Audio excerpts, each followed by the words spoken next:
Bleach was one of the big three that we grew up with, but unfortunately ended too soon as it was never finished.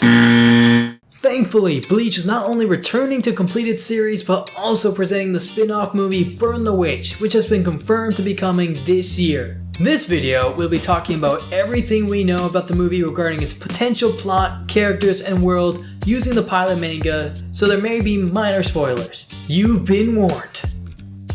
This new title is created by the same author as Bleach, so we don't have to worry about getting another Boruto.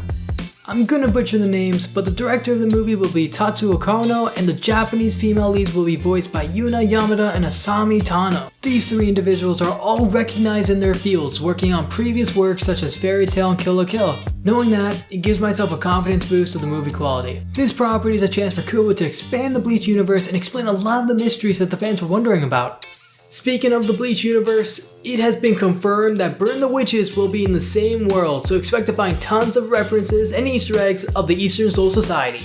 I would love to see potential crossovers or cameos, but each character in Bleach is pretty much a god at this point, so it would be pretty difficult to include them. The movie will be created based roughly on the one-shot manga that was created in 2018. Although it's common for animated properties that diverge from the one-shot material, based on the trailer it seems like the overall story will be pretty similar. The movie is most likely a test to gauge the interest of Bleach fans and the likability of the new title. If popular enough, it's almost guaranteed that a series will be into the works, especially with the credibility of a well-known author like Kubo. The story describes the lives of two witches working for the Western branch of the Soul Society. Unlike the Eastern counterpart that focuses on managing the flow of the souls between worlds and purifying hollows, the Western branch focuses on protecting and domesticating dragons with its version of the Gotei 13 called the Wingbind. Wingbind seems to consist of multiple squads that have different responsibilities similar to the Gotei 13, but we still don't know what those are yet. It's important to note that dragons are explained in the manga as a general term to describe any mythical monster, so it's possible to see dragons that resemble monsters like werewolves or vampires, but I'm assuming Kubo will put his own spin on it. The two main characters are named Noelle and Nini. Nini seems to have a similar personality to Ichigo or Rukia. She is straightforward, not afraid to get into a fight, and doesn't care what other people think. On the other hand, Noelle was described by the author as an innocent girl with a strong sense of values. From memory, she seems most like Nanao but with less emotion. Although Bleach started with a similar position with most of the screen time following Ichigo and Rukia, it was clear that Ichigo was the main character as the story surrounded him. However, Burn the Witch seems to be pursuing co-protagonists, which could help avoid characters being solely introduced for damsel material, which was a problem for Bleach.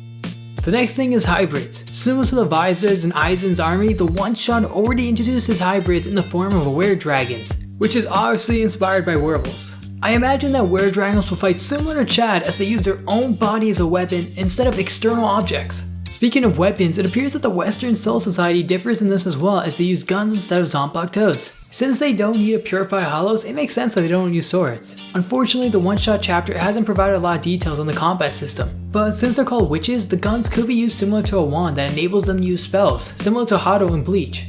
Location. This seemed like the most different, as instead of their base being in a completely different dimension like the Serite, instead Reverse London seems to be an underground human society and does not require them to be in soul form. If soul form isn't required anymore, the author won't need to think of any more creative solutions for what's happening to their physical body and smooth over all those plot holes.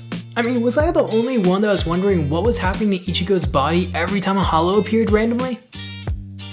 Now the timeline. In regards to the timeline, this is set 12 years after the Quincy War and 2 years after the events of chapter 686. To give you context, Ichigo would be 29 and his son would be around 12 or 13. There must be a reason why Kubo decided to choose so far into the future, and my theory is to introduce world events that has influenced the Bleach universe. Nothing apocalyptic, but still substantial enough, like the creation of new organizations that could pose a threat. I mean, the name of the property is Burn the Witch, so there must be some type of organization that actually wants to do that. Also, undocumented time provides the author with wiggle room to include twists and surprises. Overall, this is a rough idea of the world and characters of Burn the Witch, but we won't know how accurate this is until the movie comes out. I'm just hoping this movie's successful because I'd love to see more in the Bleach universe. If you guys have any thoughts or opinions, make sure to put them in the comments below.